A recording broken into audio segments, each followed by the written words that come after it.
شكرا يا ربي شكرا.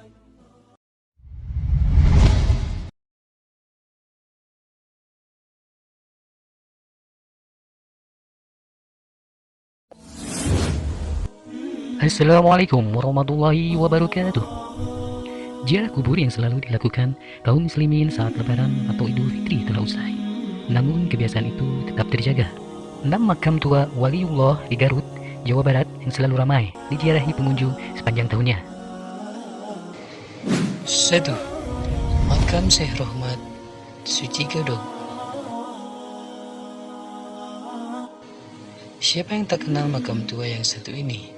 Peziarah yang selalu mendatangi makam tua di Pulau Jawa bakal selalu menyematkan makam Godog atau Syekh Rohmat Suci untuk disambangi. Sejatinya, Syekh Rohmat adalah Prabu Kian Santang, salah satu putra Prabu Siliwangi yang telah memeluk Islam.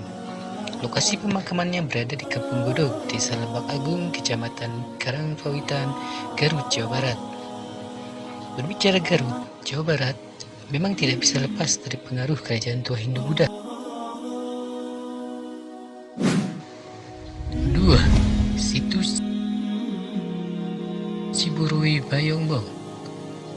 Keberadaan situs Kabuyutan Ciburuy yang berada di Kampung Ciburuy, Bayongbong, Garut, Jawa Barat, yang saat ini erat hubungannya dengan sejarah kerajaan Pajajaran yang berpusat di Kampung. Konon, kompleks seluas 1 hektar ini merupakan arena pertarungan para jawara atau jagoan di Pulau Jawa. Sekaligus salah satu petilasan Prabu Siliwangi dan Prabu Kian Santang, Raja Pajajaran.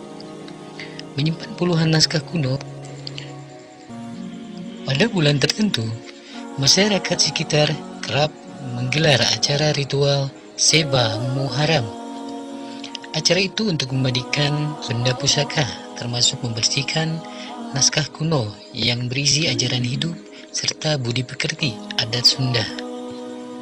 Naskah kuno itu bahkan sudah mendapatkan penghargaan dari Perpustakaan Nasional Republik Indonesia, yakni penghargaan Nugraha.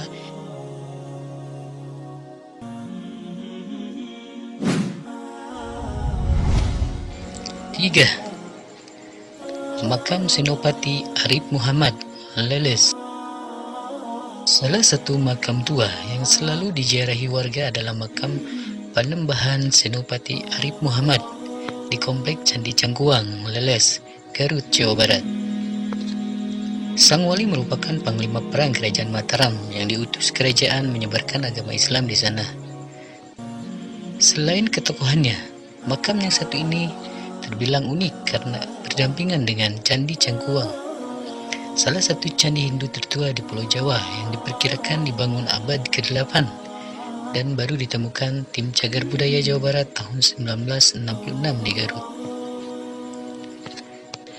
Ajaran Arif Muhammad selaku Muslim yang taat memberi banyak pelajaran yang mendasar untuk mewujudkan hidup rukun terhadap semua perbedaan. Beliau mengajarkan Islam, tapi tidak menyinggung kebiasaan masyarakat Cangkuang yang masih hidup atau beragama Hindu saat itu. Salah satu wujud toleransi, Arif hanya menyebarkan agama Islam pada hari-hari tertentu, ketika warga sekitar tidak sedang menyembah dewa Siwa yang berada di dalam candi. 4. Pangeran Papak Cip. Nama makam waliullah ini sejatinya adalah Raden Wangsa Muhammad, namun masyarakat sekitar lebih populer menyebutnya Pangeran Papak.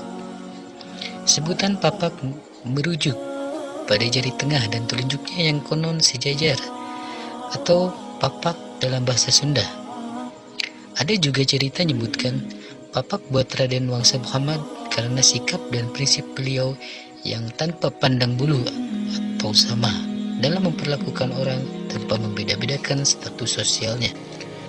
Sosok yang satu ini adalah penyebar ajaran Islam di Tanah Garut dan dimakamkan di dekat Sumur 7 Cinunuk.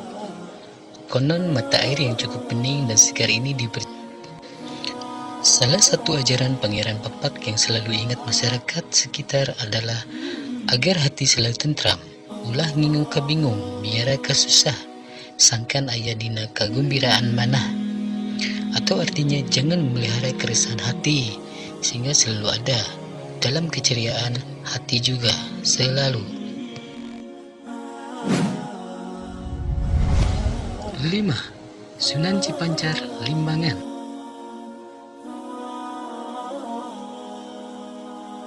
Kampung Pasir Astana, Desa Pasirwaru, Kecamatan Balubur, Limbangan, Garut, Jawa Barat.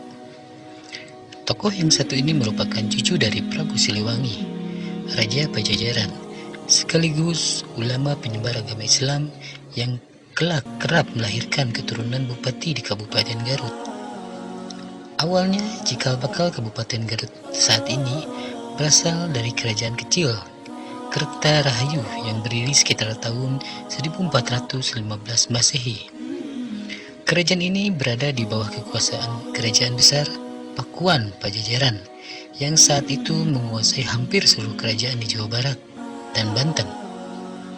Namun sejak Tanam Paksa yang digulirkan Belanda gagal, hingga akhirnya administrasi kerajaan yang berada di daerah Limbangan ini dipindah ke Garut, kota saat ini.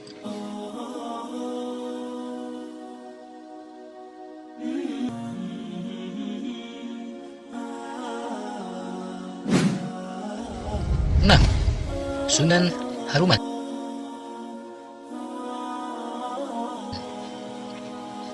Bagi sebagian penjara, makam Waliullah yang satu ini berbeda penyebutannya. Ada yang menyebut Sunan Haruman karena dimakamkan di kaki Gunung Haruman. Ada juga yang memanggilnya Mbah Wali Cibiu, yang di belakang mitosnya kerap dipanggil Mbah Sambal Cibiu. Tokoh ini merupakan salah seorang penyebar Islam di Garut, Jawa Barat, yang hidup satu masa dengan Syekh Abdul Muhyi Pamijahan, Kabupaten Tasikmalaya, dan Syekh Maulana Mansur, Banten. Berdasarkan cerita yang beredar di masyarakat, konon ketika tokoh penyebar Islam satu generasi itu selalu salat berjamaah dan menimba ilmu bersamaan di Mekah Al-Mukarramah karena kelebihan karomah yang dimiliki ketiganya. Jika Syekh Maulana Mansur dikaruniai karomah menembus bumi, Syekh Abdul Muhyi dikaruniai karomah mampu menembus laut, sedangkan Syekh Jafar Syadik dikaruniai karomah mampu menembus udara. Bahkan dalam satu kesempatan, ketiganya mengajak lomba pulang paling cepat di Indonesia. Nah, itulah 6 makam para wali penuh karomah di Garut. Terima kasih telah menonton video ini, semoga bermanfaat. Jangan lupa klik subscribe, like, dan share video ini agar channel ini semakin bermanfaat. Wassalamualaikum warahmatullahi wabarakatuh.